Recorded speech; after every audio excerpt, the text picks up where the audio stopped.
3, 2, 1. Okay. Good morning. Good morning. Well, you know we have to do that again. Good morning. All right. Our service is now beginning. For our prelude, we're going to join the choir in singing number 1010 from the Teal hymnal. We give thanks.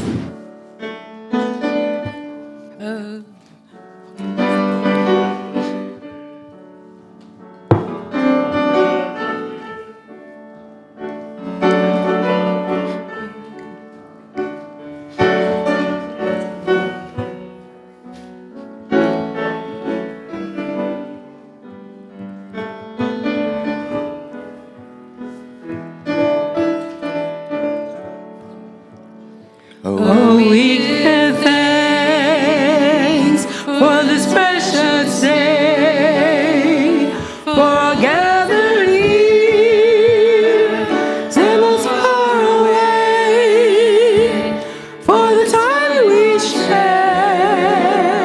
with love and care. Oh, we give thanks for this precious day. Oh, we give thanks for this precious day, for those gathered here and those far away, for the love we share with love and care. Oh, we give thanks for this precious day. Well, that was wonderful. Thank you. I think you get to sit down, if you like. Okay. Well, thank you to each and all. I'm really discombobulated, so that should probably make for a very informal service. I thought I was early, forgetting all about daylight savings time, and in my lift on the way here, I discovered that I was barely going to be on time. So, yeah, that's the way it is. Thank you. So welcome. It's good to see each of you. A special welcome to our friends on Zoom. Is this the camera back here that they can see, from which they can see us? So turn and give them a little wave. Good morning, guys, women, men, brothers and sisters. Glad you're here in the room. All right. So we are part of a free religious tradition that honors the loving heart, the open mind, and growing together within the beloved community. Please silence your cell phones. Our fellowship stands on land that is today called Berkeley, California, located in the unceded territory of the Ohlone people. In other words, we're on stolen land. We honor our Native sisters and brothers today for the perseverance. They're still fighting, and we support them. One quick note, please don't record any part of the service. BFU records it, and the sermons are posted on the website.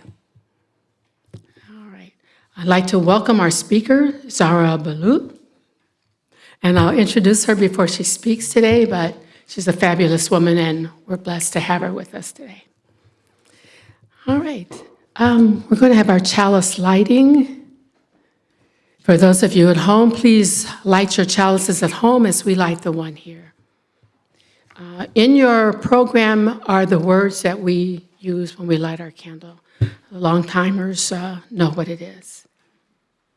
So as a symbol of our tradition and the spirit that lives within each one of us, we light our candle, our chalice. Let love be the spirit of this congregation and service its goal. This is our living covenant, to dwell together in peace, to seek the truth in life, and to help one another. Now we're going to light our red candle. And there are words for that too, also in your program. We light our red candle to mourn Black lives taken by police violence, to proclaim that Black lives matter, and to express our commitment to Black liberation, reparations, and the end of slave capitalism. Our first hymn is number 1009, also in the Teal hymnal. Feel free to stand up and get with the music. I think I'm still partly asleep, so there's no telling what might come out of my mouth today, guys. If you want, just sing breathe in, breathe out, if it's, whatever. Breathe in, breathe out, breathe in, breathe out. When I breathe in, I'll breathe in peace. When I breathe out, I'll breathe out love. When I breathe in, I'll breathe in peace. When I breathe out, I'll breathe out love. When I breathe in, I'll breathe in peace. When I breathe out, I'll breathe out love.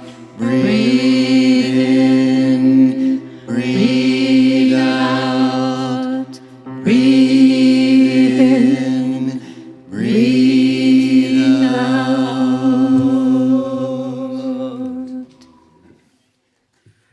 Thank you. It was beautiful.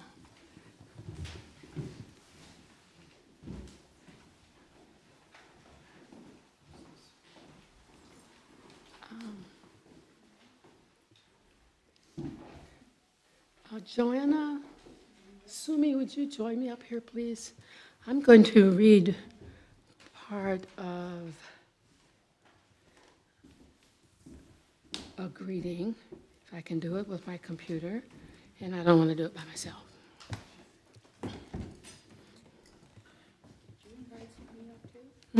I did. We'll see how this works.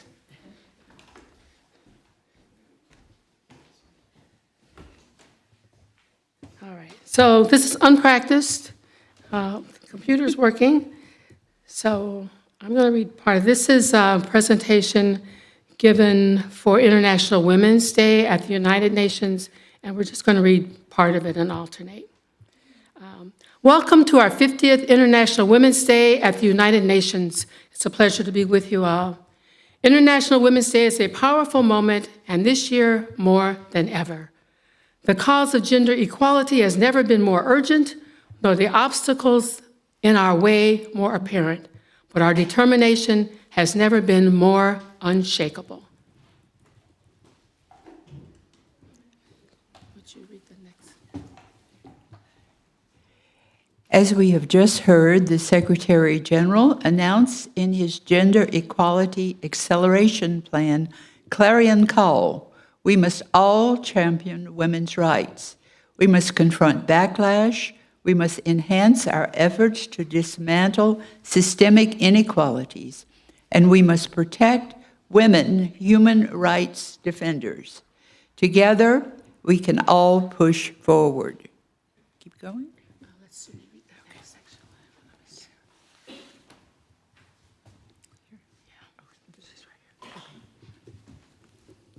Today, we celebrate equality for all women and girls, and we celebrate coming together here, now, and everywhere.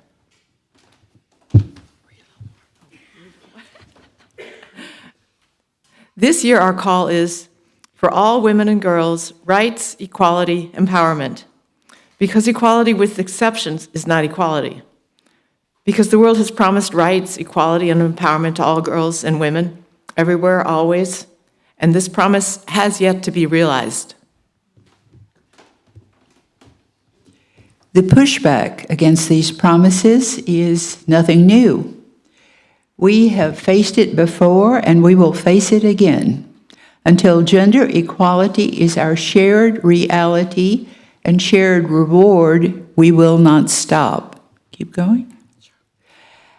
Make no mistake, our movement is powerful and it is growing. It is all of you here, all those who are remotely connected and listening, all those who commemorate International Women's Day in different ways, but all of us who understand that equality is not to be feared, but instead to be embraced, because an equal world is a better world.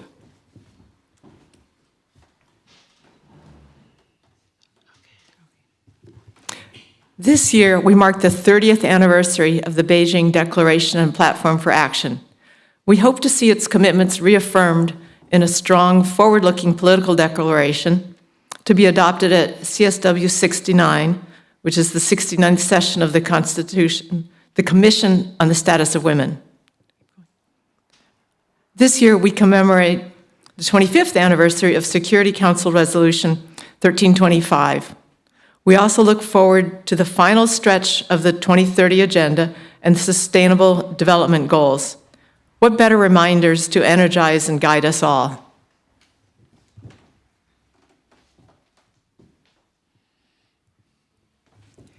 From governments to boardrooms, from classrooms to households, women's equality is the greatest solution, and we know that.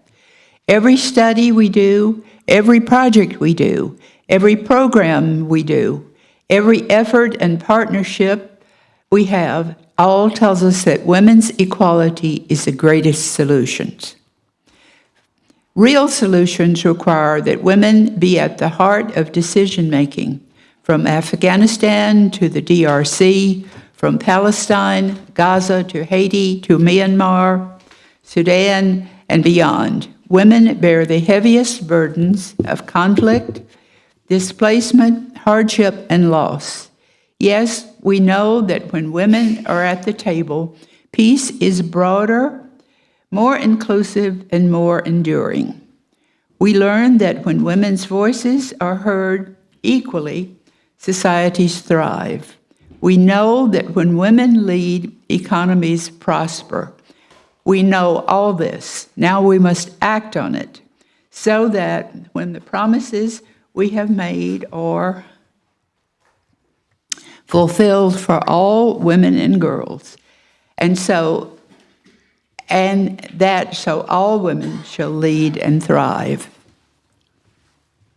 Thank you. The whole thing is worth reading, but we're not giving the sermon today. It's just an introduction and a reminder of how important it is to get women's rights, girls' rights established. Our whole nation, our whole world depends on it. Thank you, the sisters.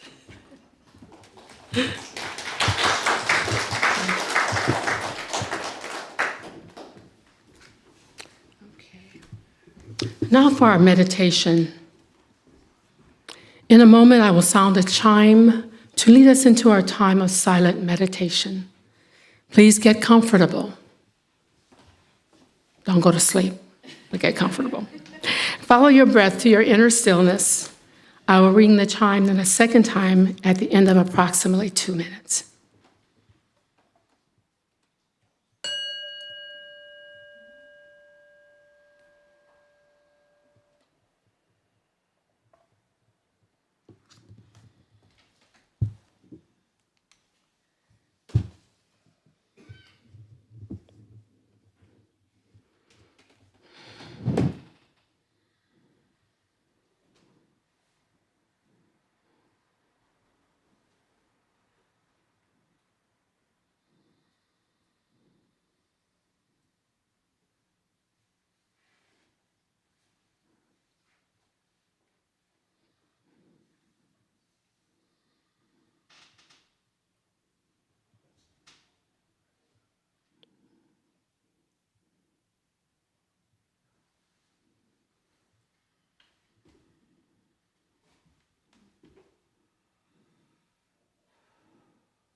Thank you, Jeff.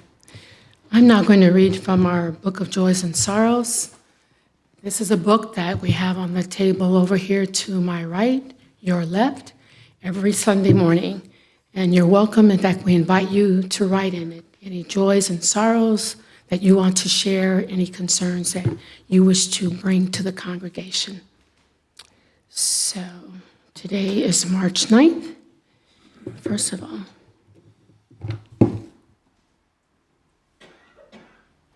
Bill Balderson, who is on Zoom, wrote, "It is important to remember that the original title for this celebration was International Working Women's Day, and like May Day, emerged from the struggle of the working class in the United States, in this case, of garment workers in New York City over 100 years ago."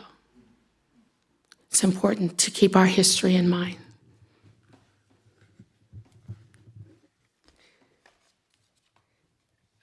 Joanna writes,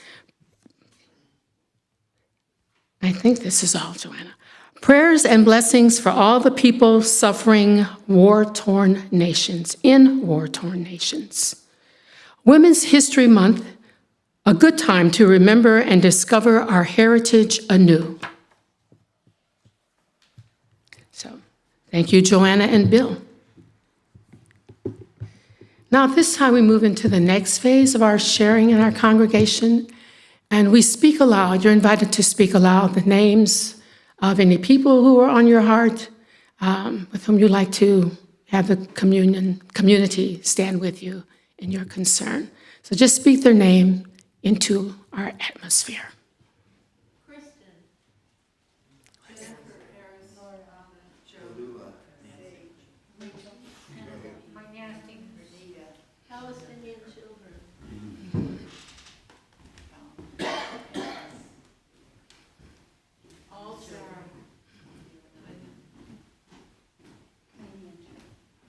And if we'll all just take a moment to hold them in our hearts and minds.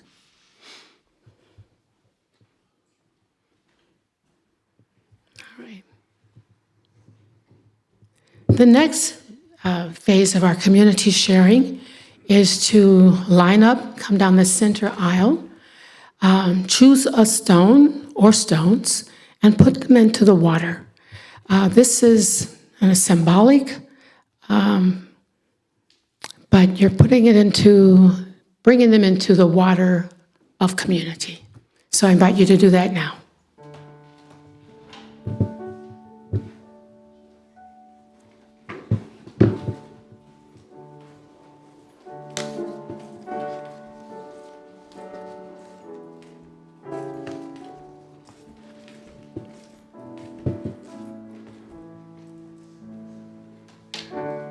This is Jeff.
for all that we have shared and for all that we will share in our ongoing lives together.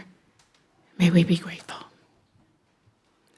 Now, Barbara is going to lead us in the metta meditation, the words of which are in your program.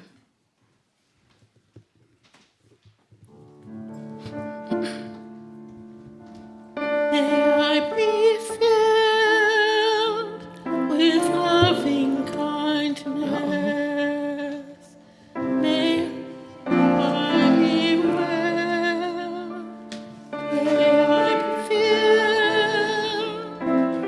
with loving kindness. May I be well. May I be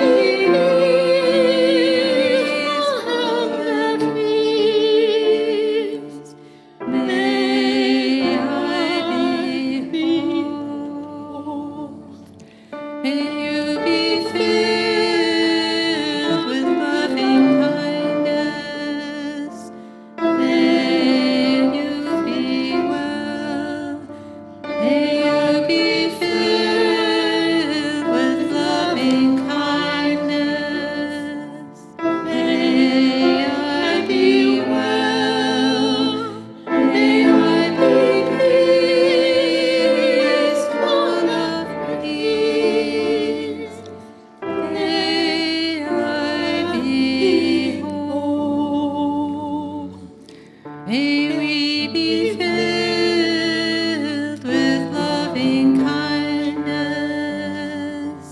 May we be well. May we be filled with loving kindness. May we be well. May we be peaceful and at ease. May we be whole.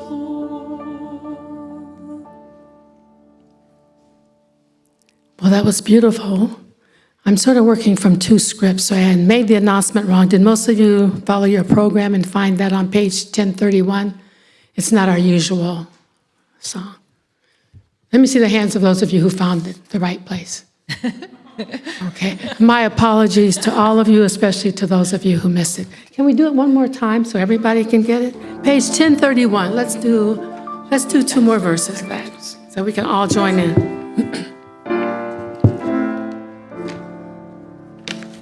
May I be filled with loving kindness. May I be well. May I be filled with loving kindness. May I be well. May I be peaceful and at ease. May I be whole.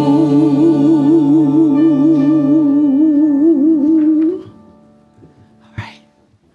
Thank you. Okay. All right. It looks like we're going into hymn. Is this right? 10:15? No, Okay. me. It's Tom. Yes. Okay. Sorry. Just take it away? Yes, Tom. Okay, I'll just take it away. Our brother Tom Rutterow here is an amazing musician who writes all these songs, and he has an original piece for us Yes. today. Yes, and I've Thank shared you. this before. We're sharing this today because of Women's Day, Faith and Justice. One of my favorite faith and justice women leader is Marianne Williamson. And she inspired this song back in 2002, I think, 2002. I saw her in downtown Oakland in a convention center, a couple thousand people, and she said to us, imagine the world that you would like to see. So I would invite you to imagine the world that you would like to see. And there came a point in her program where she said, now call it out, and a couple thousand visions went out into the universe. I see a world in which So get a vision. Got a vision? Everybody got a vision? Because there'll come a point in the song where I'll just say, call out your vision. So here, and a whole bunch of mine in here too.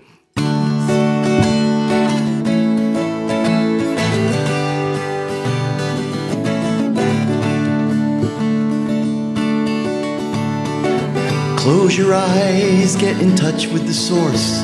It's not far in the sky. It's the essence of all creative, abundant, the cause of all love. It's the joy of all life stands. It's where we are from. We are one with joy, love, creative abundance. Our every mind thought imbued with divine force. So watch what you ask for, project only what's good. A new world manifest if we believe it could.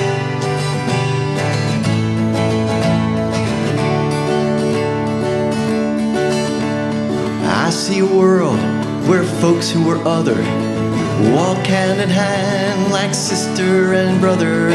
I see a world where big business interests put concern for the world at the top of to-do lists. I see a world where political leaders will lead us to peace instead of being hate breeders. I see a world where elected officials speak not for money that bought them, but for people, for real. I see a world where whales and dolphins are safe in the seas and again rule the oceans. I see a world where all eat well, where everyone is heaven, no one lives in hell. I see a world where money for military might is spent on social welfare, doing what is right. I see a world where all is chosen by consensus, no winners, losers, tearing down division fences. I call yours out here. I see a world. Ooh, I see a world.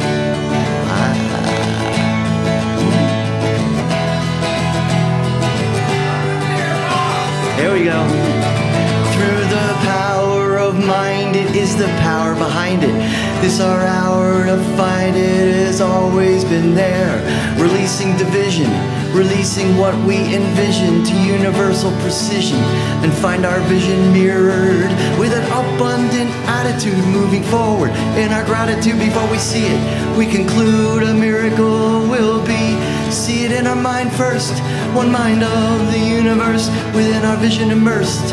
A new world we will see. I see a world with no slavery, where all are cared for and therefore all will be free. I see a world, one big family, no greed, respond to all need and love we all will be. I see a world.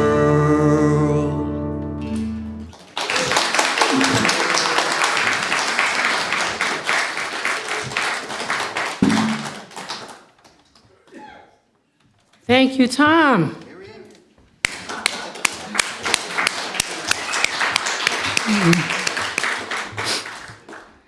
All right. Speaker time. Zahra, you can get nervous. You waited this long, don't bother. Our speaker today is Zahra Billoo. Zahra serves as the executive director of the Council on American Islamic Relations, San Francisco Bay Area, which I believe is the biggest CARE across the nation. Now, I met Zahra through the Poor People's Campaign. The very first action that I helped organize, I had the pleasure of emailing really, and getting Zahra's commitment to be there.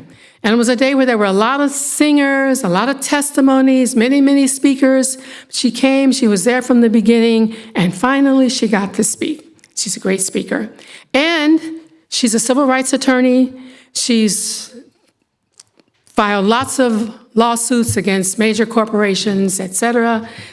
She's very effective. She has grown CARES, and she's just down to earth. I also ran into her outside one of the National Representative's office, and when Joanna and I went one early rainy morning to the Golden Gate Bridge to stretch out this big banner saying peace in Palestine. And there was Zahra Billoo.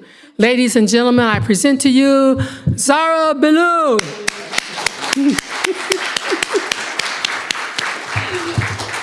It's all yours, Zahra. Good morning. Assalamu alaikum, as we say in Muslim communities. Greetings of peace upon all of you. When we got the invitation to speak this morning, my assistant was like, "Do you want to speak on a Sunday morning in Ramadan? You're going to be fasting, you're going to be tired." And I said, "I'm not going to be fasting because that's when I'm menstruating." And she said, "Okay, then you can have coffee and it will be okay." Now, you might be wondering why I'm starting by telling you that. Because you're all likely too polite to ask why your Muslim speaker is drinking coffee in the middle of Ramadan. I would ordinarily say, well, I'm disorganized and discombobulated because of the fasting, so I can't do that.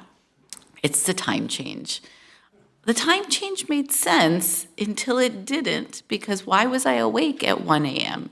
And then all of a sudden it was 2 a.m., and now we're here. The other reason I start there is because yesterday I told my husband, we have to go to the drugstore. I need to buy more pads.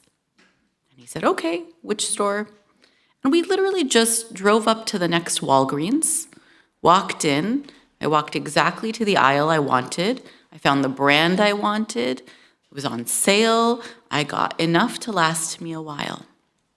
And still you're wondering, why is she telling us about all of this? Because when I think about Women's History Month and advocacy for women's rights, my experiences have expanded my perspective on what that means. And so buying feminine hygiene products so casually, easily, comfortably on a Saturday afternoon in San Jose reminded me of what Palestinian women are going through right now. In October 2023, when the Israeli genocide in Gaza began, I was having a conversation with a young woman, and I said, what do women in war zones do? OBGYN in San Francisco could get it for you. An OBGYN anywhere in the world could get it for you. So amid the crisis of trying to get medical aid into Gaza is the question of how do women manage their menstrual cycles in Gaza? A couple of weeks later, Israel closed all of the borders. At best, a couple of dozen trucks of aid were getting in every day.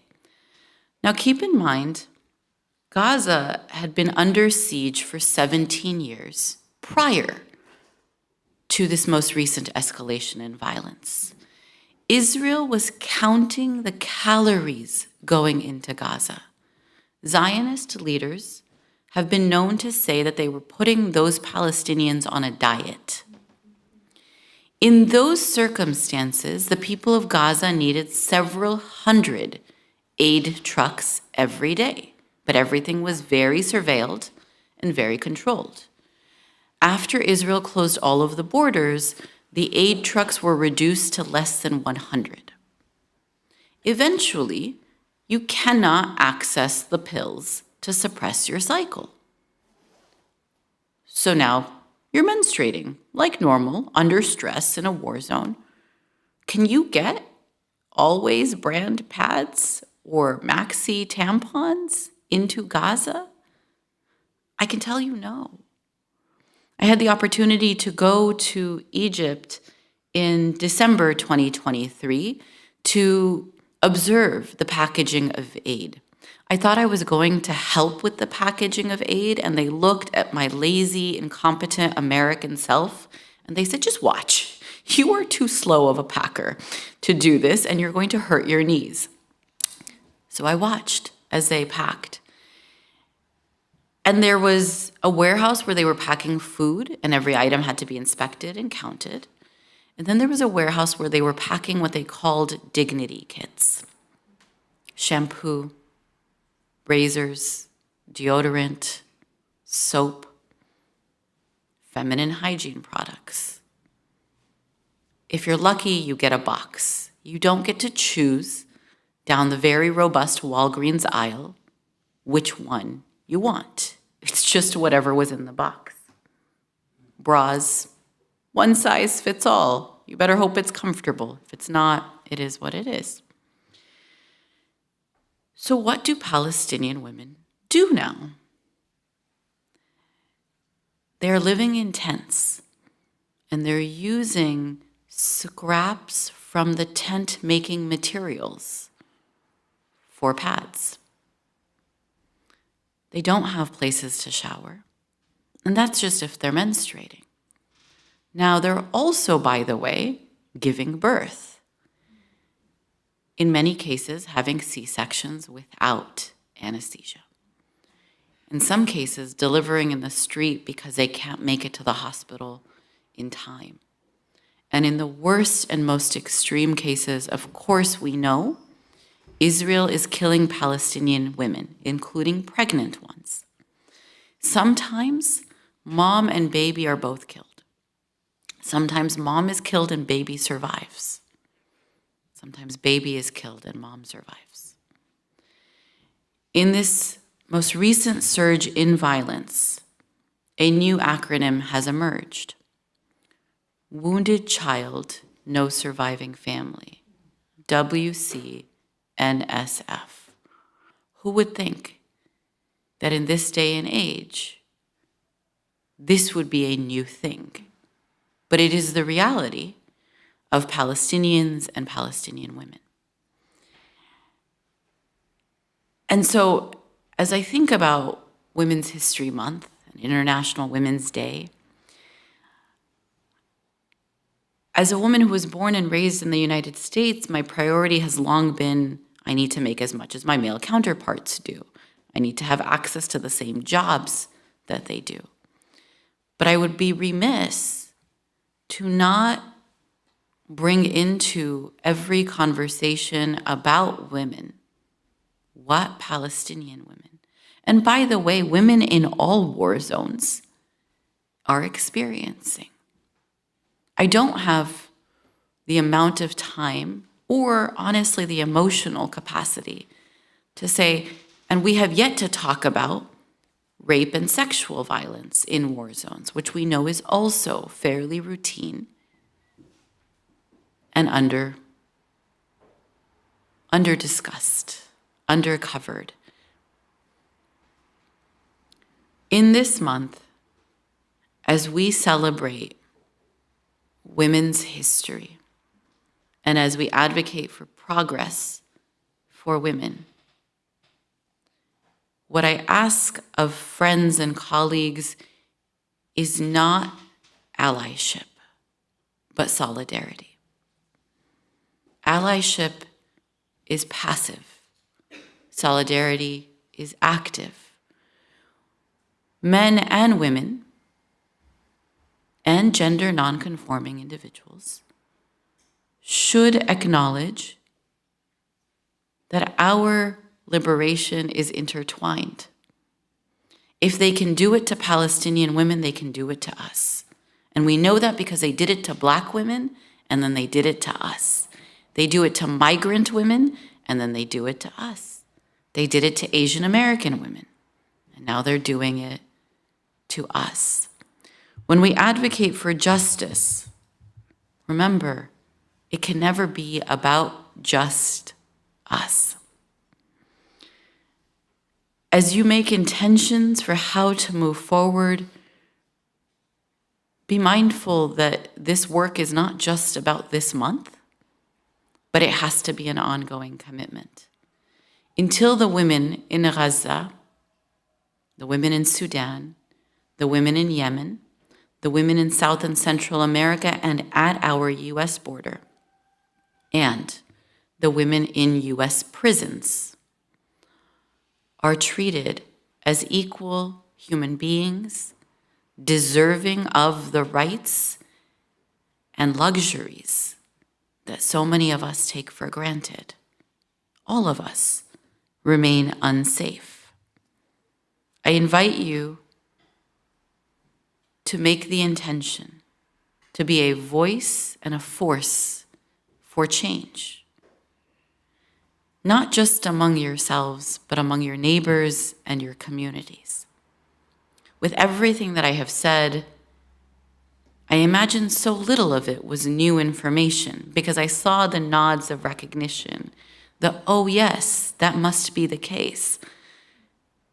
But if those conversations, that advocacy, and these realizations are limited to this room and to the people we already agree with, then we will not move forward.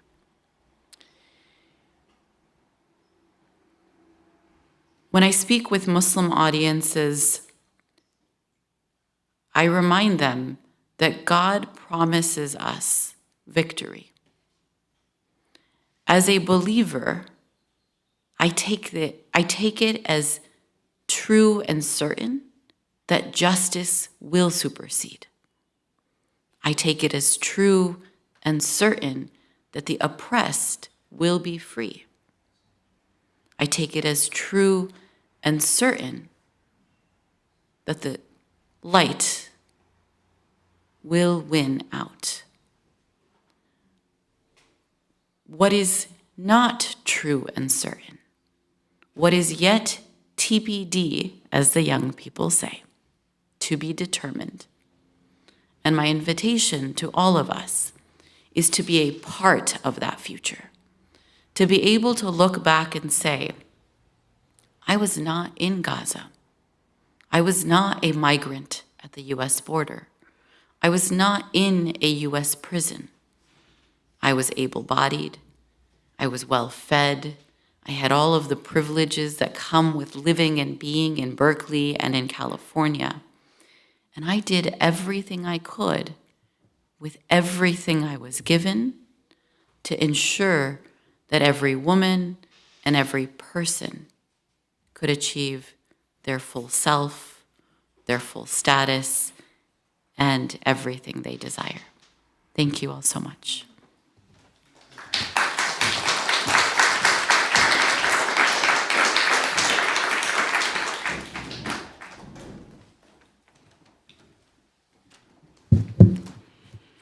Thank you, Zahra. You've given us much to chew on, to think about, and to act on, hopefully. Can we give another round of applause for Zahra, please?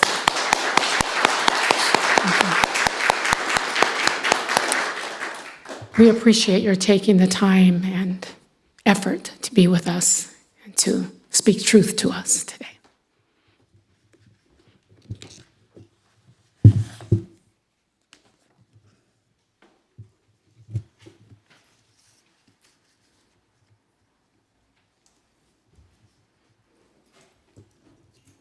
Okay.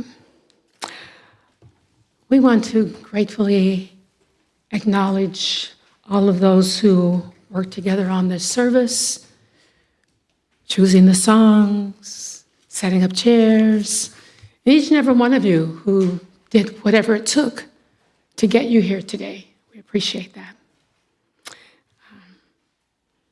Thanks to all of you in the Zoom room who are sharing our service today. It's great to see you.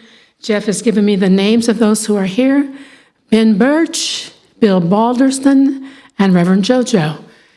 Good morning. Thank you for being here. You guys can't do it, but I'm aimed right at the camera, so I'm waving for all of us. Okay.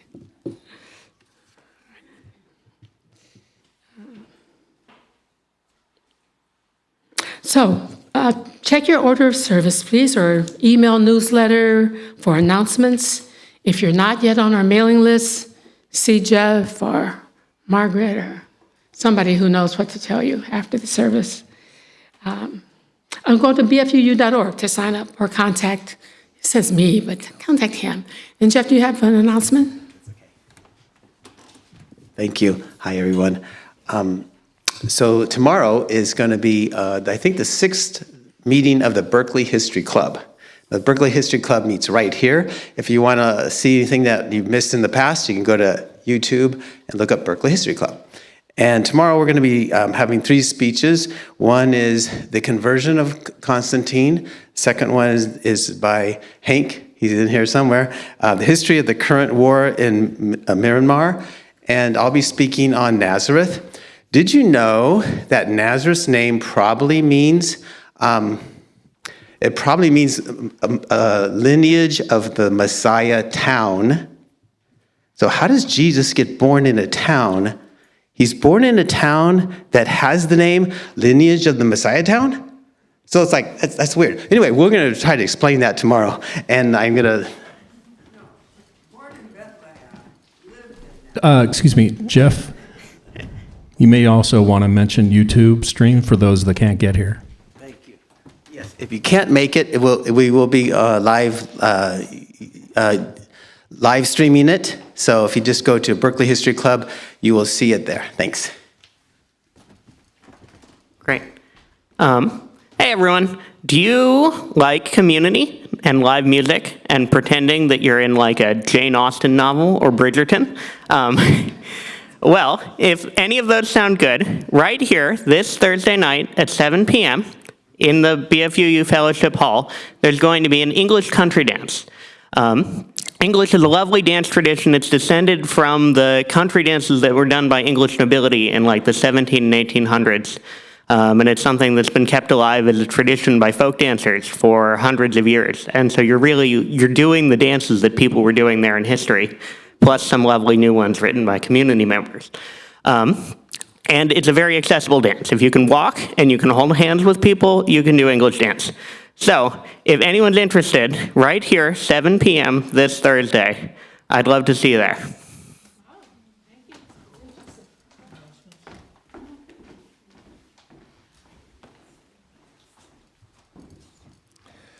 Hello. There's an activity next Tuesday at 5:30, 1231 Addison Street. This will be a meeting of the Berkeley City Council. The Berkeley City Council to this point has refused to pass this resolution from the Peace and Justice Commission of Berkeley to stop war. We, as a apartheid-free community, we're leading a visit to the City Council next Tuesday. Code Pink is actually being there, and I'm passing the word around if we can really get a good crowd there at 5:30. And that's not at the City Hall here in the park, but at 1231 Addison Street, where the City Council meets. I'm not sure that there's even there's nothing on the agenda, so we're just going to be quiet. And some people are going to have their hands in red, and we're going to be saying, shame on Berkeley City Council, Oakland, San Francisco, all these other towns have passed ceasefire. And we have a peace commission, and it says in the city rules that we have to have a Peace and Justice Commission to give something to the City Council to pass. They did, but the Peace and Justice Commission did, and the City Council didn't pass it. So let's see you next Tuesday, 5:30, 1231 Addison. Thanks. Thank you. Thanks, everyone. Oh, Mostly women die from wars. of course. Thank you. Okay. I see There are any brand new faces? Is there anyone here who's a first timer who would like to introduce yourself? It was your first time and you did our chalice and our red. Wow. Come on up. Hi, thank you, Tyler. Yeah. What brings you here today? Well, I am a member at the Oakland Church. Oh, okay. But I was invited here to get to know you all. I'm going to be helping for an event in it's next week, right? Do you want to provide some details?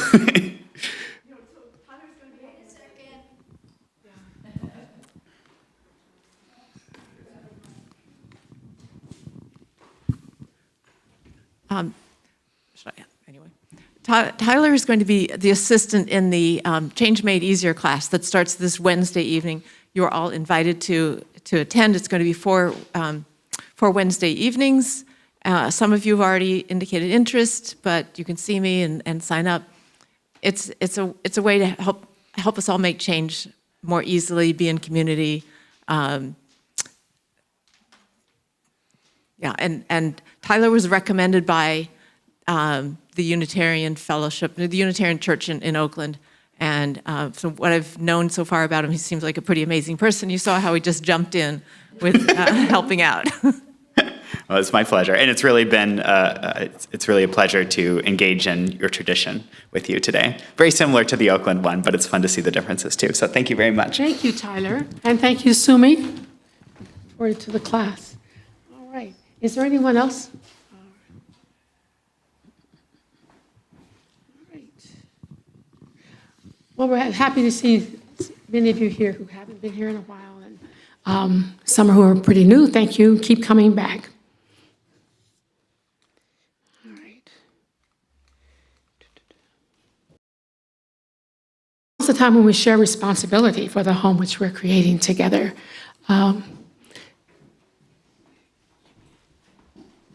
Tyler's passing the plate too. We might have to steal you from the Oakland Church. Go ahead. All right. All right, you go ahead and start around. Your giving is not only for Berkeley Fellowship, but we share our collection with this month. It's the East Bay Sanctuary Covenant, a local immigrant advocacy group that started in 1982 in Berkeley to help give sanctuary services to people seeking asylum from El Salvador, Guatemala, during the civil wars in Central America, and now is one of the largest immigrant rights organizations in the country. They provide free legal services, know your rights training, and many support services for immigrants. Please support our BFU and shared plate partner, East Bay Sanctuary Covenant.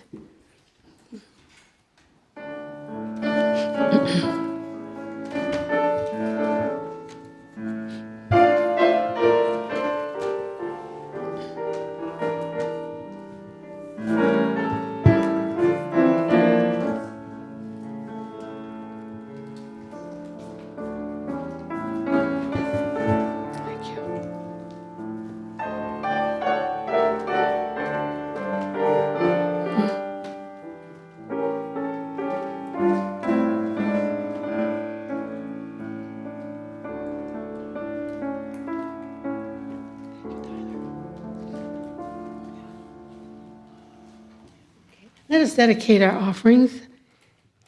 In your program is our dedication saying, to the work of this fellowship, which is creating beloved community within and beyond these walls, we dedicate ourselves, and these are our offerings.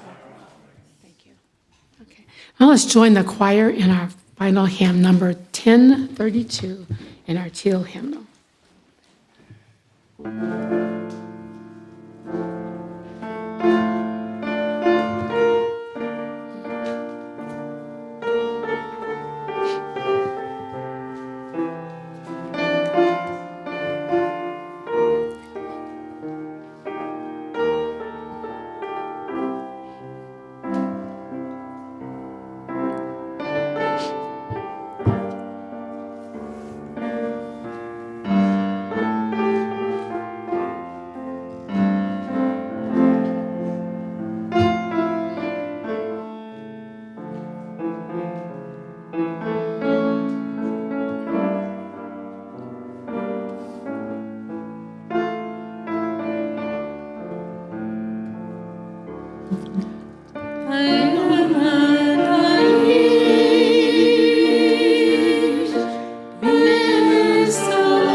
to extinguish our chalice.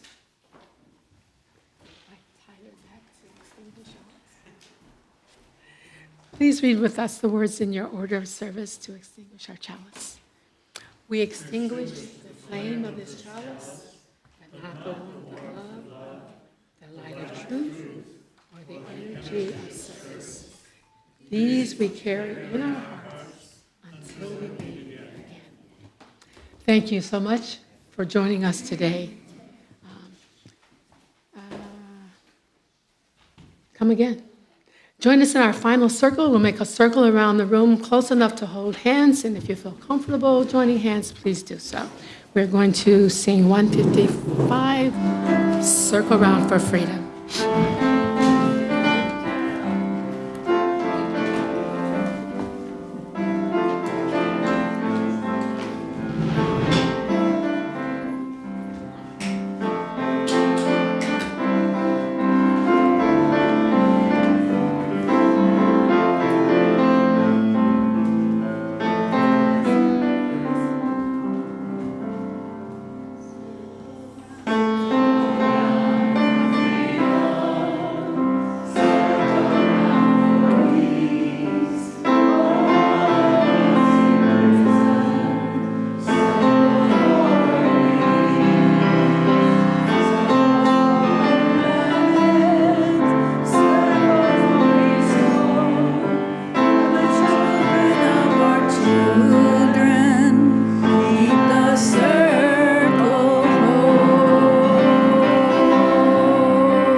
You are all invited to join us for lunch.